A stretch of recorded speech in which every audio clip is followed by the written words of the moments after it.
وما آتاكم الرسول فخذوه وما نهاكم عنه فانتهوا واتقوا الله إن الله شديد العقاب.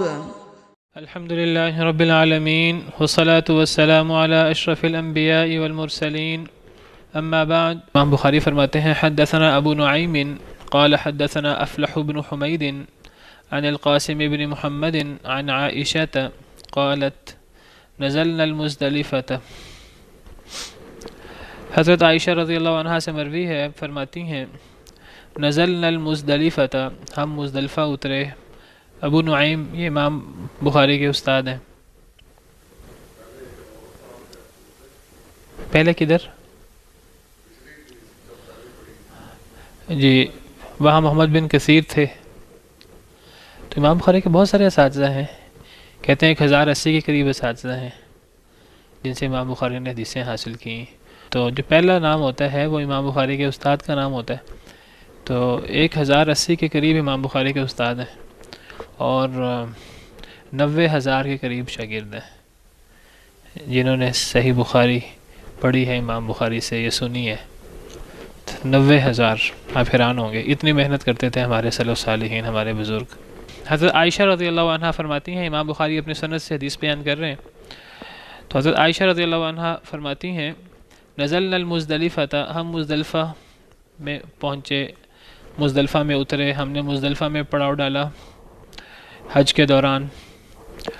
فاستأذنت النبی صلی اللہ علیہ وسلم سودۃ، تو اجازت مانگی نبی کریم صلی اللہ علیہ وسلم سے سودا نے.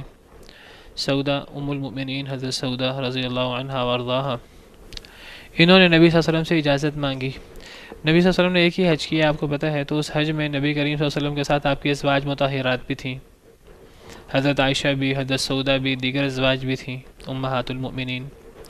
تو حضرت عائشہ فرماتی ہیں جب ہم مزدلفہ پہنچے تو حضرت سودا نے نبی کریم صلی اللہ علیہ وسلم سے اجازت مانگی ان تدفع قبل حطمۃ الناس، کہ وہ کوچ کر جائیں. تدفع، دفع کا مطلب ہوتا ہے واپس جانا، یعنی مزدلفہ سے منا واپس چلی جائیں. مزدلفہ سے منا واپس جانے کا لفظ کیوں بولا جا رہا ہے؟ کیونکہ پہلے منا آتے ہیں مکہ مکرمہ سے، پھر منا سے مزدلفہ سے گزرتے ہوئے عرفات جاتے ہیں، پھر عرفات سے مزدلفہ آتے ہیں، پھر مزدلفہ سے واپس منا آتے ہیں. 8 تاریخ کو منا جایا جاتا ہے نا، 9 تاریخ کو پھر عرفات، مزدلفہ کو کراس کر کے. تو پھر عرفات سے انسان واپس آتا ہے. اس کے لیے بھی ہم دفع کا لفظ پڑھ چکے ہیں. دفع کا مطلب واپس لوٹنا، کوچ کرنا، واپس آنا. اس کے لیے لفظ افاضہ بھی استعمال ہوتا ہے. قرآن کریم میں لفظ افاضہ بھی استعمال ہوا، فَإِذَا أَفَضْتُم مِّنْ عَرَفَاتٍ، جب تم عرفات سے لوٹو. اور اس کے لیے لفظ دفع یہ بھی استعمال ہوتا ہے. تو حضرت سودا رضی اللہ عنہ نے اجازت مانگی نبی کریم صلی اللہ علیہ وسلم سے ان تدفع، کہ وہ واپس لوٹ جائیں، واپس کوچ کریں، یعنی مزدلفہ سے منا کی طرف. قبل حطمۃ الناس، لوگوں کے ازدحام سے، لوگوں کے رش سے پہلے. کیونکہ اگر وہ عام وقت میں جائیں گی، جس وقت سب لوگ جاتے ہیں فجر کے بعد، تو پھر وہ لوگوں کی بھیڑ، لوگوں کا ازدحام ہوگا. تو حضرت سودا جو ہیں بوڑھی بھی تھیں. حضرت سودا جو ہیں وہ نبی کریم صلی اللہ علیہ وسلم سے ان کی عمر زیادہ تھی. نبی صلی اللہ علیہ وسلم نے پہلے حضرت خدیجہ سے شادی کی ہے، ان کی عمر بھی نبی صلی اللہ علیہ وسلم سے زیادہ تھی. اور پھر 25 سال حضرت خدیجہ کے ساتھ آپ کی رفاقت رہی ہے بڑی بابرکت. تو پھر جب حضرت خدیجہ فوت ہوئی ہیں تو پھر نبی صلی اللہ علیہ وسلم کے بچے چھوٹے تھے، تو آپ نے بچوں کا دھیان کرتے ہوئے پھر بڑی عمر کی خاتون سے شادی کی، حضرت سودا سے. تو حضرت سودا کی عمر کافی زیادہ تھی، تو وہ بوڑھی تھیں وہ. تو انہوں نے نبی صلی اللہ علیہ وسلم سے اجازت مانگی کہ وہ واپس لوٹیں، یعنی منا کی طرف مزدلفہ سے، لوگوں کے ازدحام سے پہلے. لوگ تو جائیں گے فجر کے بعد، سورج نکلنے سے پہلے، تو میں کیا راتوں رات نکل جاؤں. وکانت امرأۃ بطیئۃ، اور وہ ایک ایسی عورت تھیں جو بڑی، ان کی حرکت بڑی آہستہ تھی.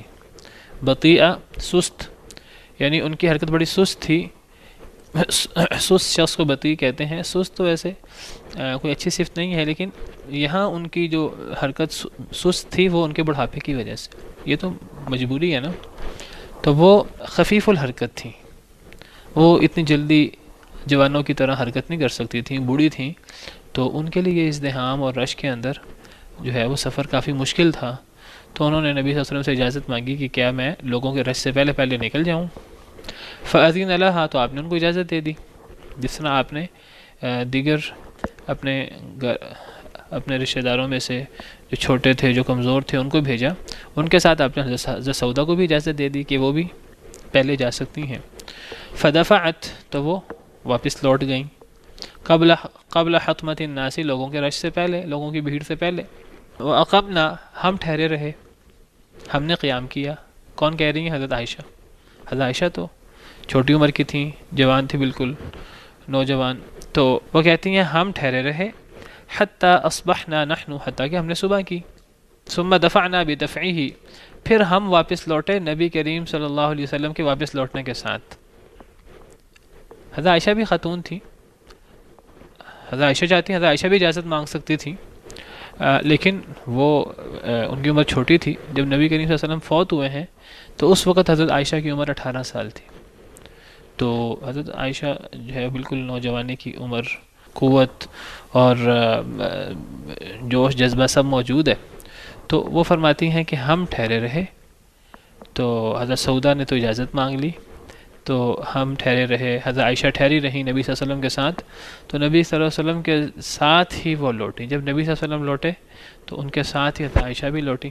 فَلَأَنْ أَكُونَ اسْتَأْذَنْتُ رسول اللہ صلی اللہ علیہ وسلم، حضرت عائشہ فرماتی ہیں پس البتہ یہ کہ میں ہوتی، فَلَأَنْ، فا کا مطلب پس، لام زبر لا، البتہ، ان اکون، یہ کہ میں ہوتی، استأذنت، میں نے اجازت مانگی ہوتی، رسول اللہ صلی اللہ علیہ وسلم، رسول کریم صلی اللہ علیہ وسلم سے، کما استأذنت سودۃ، جیسے سودا نے اجازت مانگی تھی، احب الیہ، یہ چیز مجھے زیادہ محبوب ہے، مم مفروح بہ، کسی بھی خوشی کرنے والی چیز سے،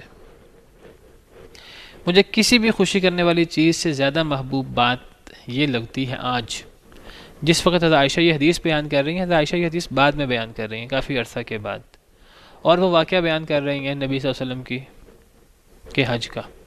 جب نبی صلی اللہ علیہ وسلم حیات تھے اور آپ نے حج فرمایا، حضرت عائشہ بعد میں یہ واقعہ بیان فرما رہی ہیں. اور حضرت عائشہ بیان فرما رہی ہیں کہ جو کمزور لوگ ہیں، جو بوڑھے لوگ ہیں، وہ پہلے جا سکتے ہیں.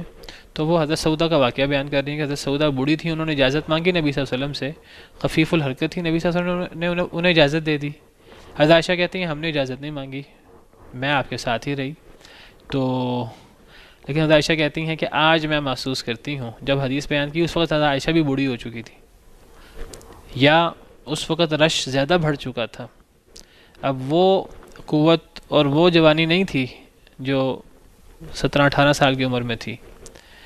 تو حضرت عائشہ کہتی ہیں کہ کاش کہ میں نے بھی نبی صلی اللہ علیہ وسلم سے اجازت مانگی ہوتی، جس طرح حضرت سودا نے اجازت مانگی تھی. یہ چیز مجھے زیادہ محبوب ہے آج کسی بھی خوشی کرنے والی، کسی بھی خوشی والی شے سے. من مفروح بہ، مفروح فرحت سے ہے، یعنی اصل جملہ ہے من شیء افرح بہ، کسی بھی ایسی شے سے جو مجھے خوش کرے، مجھے یہ چیز زیادہ محبوب تھی کہ میں نبی صلی اللہ علیہ وسلم سے اس وقت اجازت مانگ لیتی. کیا مطلب ہے اس بات کا؟ مطلب یہ ہے کہ حضرت عائشہ فرماتی ہیں میں نے تو اس وقت اجازت نہیں مانگی، کیونکہ میں تو اس وقت مجھے مشکل نہیں تھی. اب جب حضرت عائشہ نے اس وقت اجازت نہیں مانگی نبی صلی اللہ علیہ وسلم سے، تو صحابہ کرام کی ایک اور عادت تھی، بڑی بابرکت عادت تھی، کہ نبی صلی اللہ علیہ وسلم کے دور میں جو وہ کام کرتے تھے تو وہ اس کام پہ دوام کرتے تھے.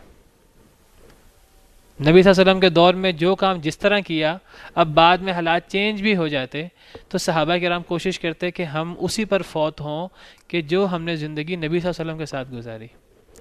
اب حضرت عائشہ اگرچہ وہ اگر سہولت لینا چاہتی تو وہ سہولت لے سکتی تھیں، جب بوڑھی ہو گئیں یا جب رش زیادہ ہو گیا، خاتون ہونے کے ناطے، عورت ذات ہونے کے ناطے وہ اجازت لے سکتی تھیں. وہ بھی پہلے جانا چاہتی، پہلے چلی جاتی بعد کے حجوں میں.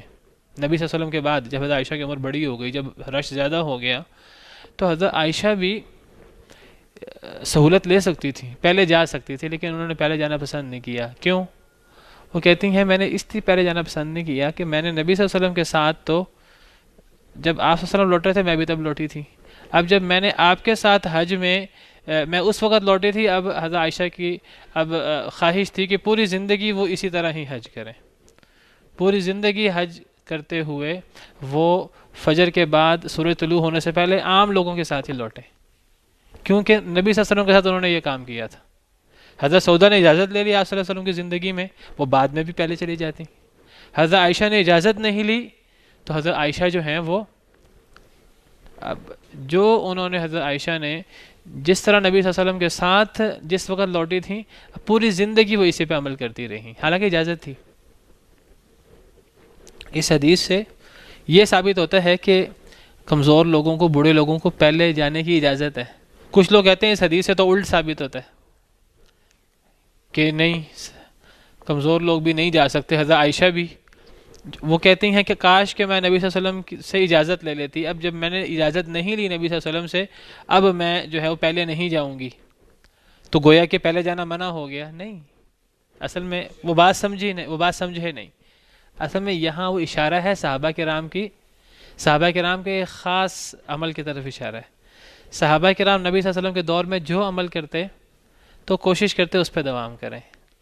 حضرت اسی کی اور بھی مثالیں ہیں۔ حضرت عبداللہ بن عمر بن عاص بڑے جلیل القدر صحابی ہیں، یہ وہ صحابی جو حدیثیں لکھا کرتے تھے بہت زیادہ، اور یہ بہت عبادت گزار تھے، یہ راتوں کو قیام کرتے، بہت کثرت سے روزے رکھتے۔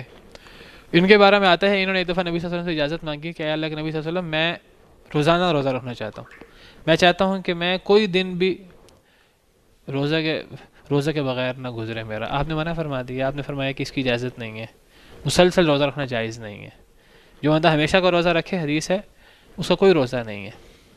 ہاں، انسان اس طرح روزہ رکھ سکتا ہے کہ انسان کو ہمیشہ کے روزے کا ثواب ملے۔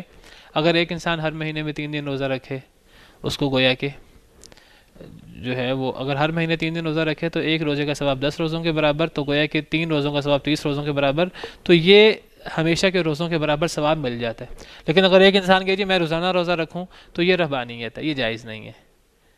تو انہوں نے نبی صلی اللہ علیہ وسلم سے سوال کیا کہ میں روزہ رکھنا چاہتا ہوں مسلسل، تو آپ نے فرمایا نہیں، تم رکھ نہیں سکو گے، دین اصل میں آسان ہے، دین میں ایسے احکامات نہیں ہیں کہ انسان کے لیے ہمیشگی کرنا مشکل ہو جائے۔ تو نبی صلی اللہ علیہ وسلم نے فرمایا نہیں۔ انہوں نے عرض کی کہ آپ نے فرمایا کہ 3 دن کا روزہ رکھ لو یا پیر جمعرات کا، یہ کہنے لگے مجھے زیادہ طاقت ہے۔ آپ نے فرمایا کہ آپ نے مختلف آپشنز پیش کی، وہ کہنے لگے مجھے زیادہ طاقت ہے۔ آپ نے پھر فرمایا آخر کار تم اس طرح کرو کہ تم حضرت داؤد علیہ السلام کو روزہ رکھ لو، ایک دن روزہ رکھ لو، ایک دن روزہ چھوڑ دو۔ اب یہ بات ہو گئی نبی صلی اللہ علیہ وسلم سے ان کی، اب یہ اسی طرح روزہ رکھتے رہے۔ نبی صلی اللہ علیہ وسلم کی زندگی میں تو یہ جوان تھے، جب نبی صلی اللہ علیہ وسلم اللہ کے پاس چلے گئے، اب جب یہ ادھیڑ عمر ہوئے، بوڑھے ہوئے، اب ان کے لیے مشکل ہو گیا۔ لیکن اب جو نبی صلی اللہ علیہ وسلم کی زندگی میں جو کام کرتے تھے، حالانکہ نفلی روزے ہیں، اب کہتے تھے میں نے اس کو تبدیل نہیں کرنا، لیکن اب افسوس کرتے تھے، اب مشکل ہو جاتی ان کے لیے روزہ رکھنا، کہتے کاش کہ میں نبی صلی اللہ علیہ وسلم سے رخصت مزید لے لیتا۔ ہاں، کوئی حرج نہیں ہے، اگر اس طرح جمعہ آ جائے تو جائز ہے، جمعہ کا اکیلا روزہ رکھنا جائز نہیں ہے۔ تو پھر کہتے تھے، بعد میں افسوس کیا کرتے تھے، کاش کہ میں نبی صلی اللہ علیہ وسلم کی بات مان لیتا۔ آپ نے مجھے فرمایا کہ ہمیشگی کرنا مشکل ہو جاتا ہے، میں نے جوانی کے حزام میں کہا کہ کوئی مشکل نہیں میرے لیے، تو میں تو روزانہ روزہ رکھوں، میرے لیے یہ بھی آسان ہے، سردی کے روزے ہوں، گرمی کے روزے ہوں، مجھے کوئی مشکل نہیں ہے۔ لیکن نبی صلی اللہ علیہ وسلم تو اللہ کے نبی تھے، دین فطری دین ہے، تو دین کے اندر فطرت کو ملحوظ رکھا گیا ہے۔ دین کسی ایک شخص کے لیے نہیں ہے، جوان کے لیے، دین تو سب لوگوں کے لیے ہے۔ تو بوڑھے بھی ہیں، کمزور بھی ہیں، اب انہی نے بوڑھا بھی ہونا تھا۔ تو جب انہوں نے نبی صلی اللہ علیہ وسلم، انہوں نے آپ صلی اللہ علیہ وسلم سے تقاضا کیا کہ مجھے جو ہے نا وہ آپ زیادہ روزوں کی اجازت دیں، تو آپ نے پھر کہا کہ ایک دن روزہ رکھ لو، ایک دن چھوڑ دو۔ اب یہ تھا نفل، لیکن انہوں نے اس پہ ہمیشگی کی ہے پھر، لیکن بعد میں افسوس کرتے رہے بڑھاپے میں۔ پھر کیا کیا انہوں نے، یہ ایک دن روزہ رکھنا، ایک دن چھوڑنا، اس کی بجائے یہ 15 دن روزہ رکھ لیتے، 15 دن چھوڑ دیتے، 15 دن اکٹھا روزہ رکھ لیتے، 15 دن اکٹھا چھوڑ دیتے۔ یہ ان کو کچھ آسان محسوس ہوتا کہ چلو 15 دن جو ہے نا وہ میرے اکٹھے، مجھے جو ہے نا تھوڑا سا راحت مل جائے گی بڑھاپے میں۔ لیکن کہتے ہیں کاش کہ میں نبی صلی اللہ علیہ وسلم سے وہ جو آپ نے مجھے فرمایا تھا روزے کم رکھو، میں کاش کہ آپ کی وہ رخصت اس وقت جو آپ نے فرمائی تھی قبول کرتا۔ اس سے پتہ لگتا ہے کہ صحابہ کرام نبی صلی اللہ علیہ وسلم کے دور میں جو عمل صحابہ کرام کرتے تھے اس پہ دوام کرتے تھے، چاہے وہ ایک ضروری، ایک واجب، ایک فرض کام نہ بھی ہوتا، ایک سنت کام ہوتا، پھر بھی اس پہ ہمیشگی کرتے تھے۔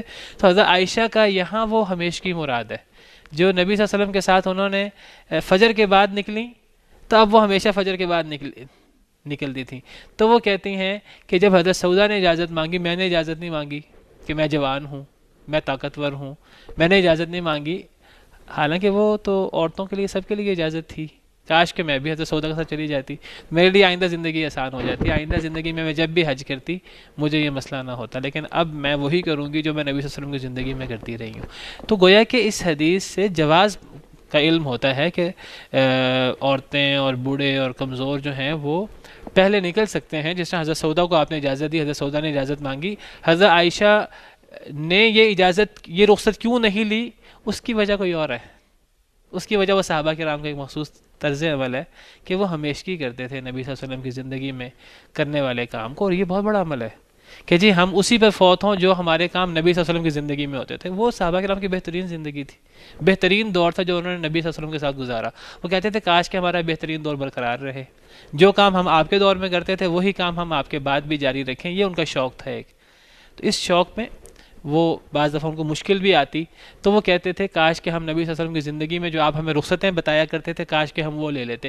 اس وقت بعض صحابہ کرام نے یہ رخصتیں نہیں لیں اپنی جوانی میں اور اپنی قوت وغیرہ کو سامنے رکھتے ہوئے، لیکن بعد میں پھر انہوں نے اس پہ افسوس کا اظہار کیا۔ حضرت عائشہ بھی یہاں افسوس کا اظہار کر رہی ہیں، کہتی ہیں کہ اگر میں بھی حضرت سودا کے ساتھ رخصت لے لیتی تو یہ چیز آج مجھے کسی بھی شے سے زیادہ محبوب ہوتی۔ حدیث واضح ہے۔ تو اس حدیث سے پتہ لگا کہ جو کمزور لوگ ہیں، بوڑھے ہیں، عورتیں ہیں، عورت جوان بھی ہو تو عورتیں ہیں، ایسے لوگ وہ مزدلفہ میں راتوں رات نکل سکتے ہیں، مزدلفہ سے منا جا کر لوگوں کے رش سے پہلے وہ وہاں جا کر جمرہ عقبہ کی رمی کر لیں۔ اس سے یہی ثابت ہوا نا، حضرت عائشہ اگر اجازت لے لیتیں، وہ تو جوان تھیں تو وہ بھی جا سکتی تھیں۔ اب وہ افسوس کر رہی ہیں میں نے آپ صلی اللہ علیہ وسلم سے اجازت کیوں نہیں لی۔ اب چونکہ اجازت نہیں لی، اب انہوں نے اس پہ ہمیشگی پھر وہ ہمیشگی کرتی تھیں۔ ہم دین میں آسانی ہے، ہم اس کو فالو کریں گے۔ حضرت عائشہ نے کیوں نہیں کیا؟ کیونکہ وہ آپ صلی اللہ علیہ وسلم کی زندگی میں انہوں نے وہ کام کیا تھا، وہ اس پہ دوام چاہتی تھی، تو وہ اس لیے وہ کہتی تھی کاش کہ میں بھی جو ہے حضرت سودا کے ساتھ میں بھی جلدی چلی جاتی، تو جو آپ کی زندگی میں جلدی چلی جاتی پھر میں آئندہ بھی سہولت لیتی رہتی۔ سہولت تھی، لیکن چونکہ حضرت عائشہ نے آپ صلی اللہ علیہ وسلم کی زندگی میں یہ سہولت نہیں لی، وہ آپ کی زندگی کے بعد بھی انہوں نے نہیں لی۔ بالکل اس کی مثال حضرت عبداللہ بن عمر بن عاص کی حدیث جیسی ہے۔ حالانکہ لیکن چیز تو وہی ہے نا، ایک دن روزہ رکھنا، ایک دن چھوڑنا، مہینے میں 15 روزے، 15 دن افطار، تو انہوں نے پھر 15 دن اکٹھے روزے رکھنا شروع کر دیے، 15 دن اکٹھے افطار کر لیا، اس میں کوئی ممانعت نہیں ہے۔ دیکھیں ممانعت کس میں ہے؟ مسلسل 30 کے 30 روزے رکھنا، یعنی رمضان کے روزوں کے علاوہ ایک مہینے کے مسلسل روزے رکھنا جائز نہیں ہے۔ ایک مہینہ ہو یا 2 مہینے ہو یا 3 مہینے ہو یا پورے سال کے انسان روزے رکھے، وہ جائز نہیں ہے۔ ایک انسان 15 روزے رکھ لے اکٹھے، نفلی روزے، کوئی حرج نہیں ہے، 15 چھوڑ دے، کوئی حرج نہیں ہے۔ تو ایک دن روزہ رکھنا، ایک دن روزہ چھوڑنا، یہ اور 15 دن روزہ رکھنا، 15 دن چھوڑنا، یہ برابر ہے۔ تو انہوں نے اتنی سہولت لے لی، انہوں نے رکھے 15 روزے ہی، تھوڑی سی آسانی لے لی کہ چلو 15 دن تھوڑی مشقت اٹھا لوں گا، زیادہ مشقت اٹھا لوں گا، لیکن 15 دن چلو وہ ایک جو ہے نا وہ راحت والا وہ وقفہ گزر جائے گا۔ تو گویا کہ اس حدیث مبارکہ سے علم ہوا، آخری حدیث سے بھی، کہ کمزور لوگ وہ راتوں رات نکل سکتے ہیں مزدلفہ سے منا جانے کے لیے۔ سبحانک اللہم ربنا وبحمدک، اشہد ان لا الہ الا انت، استغفرک واتوب الیک۔ صناع الحیات، اقمار اللیالی، منار الہدات، اعلام الرجال، صناع الحیات، اقمار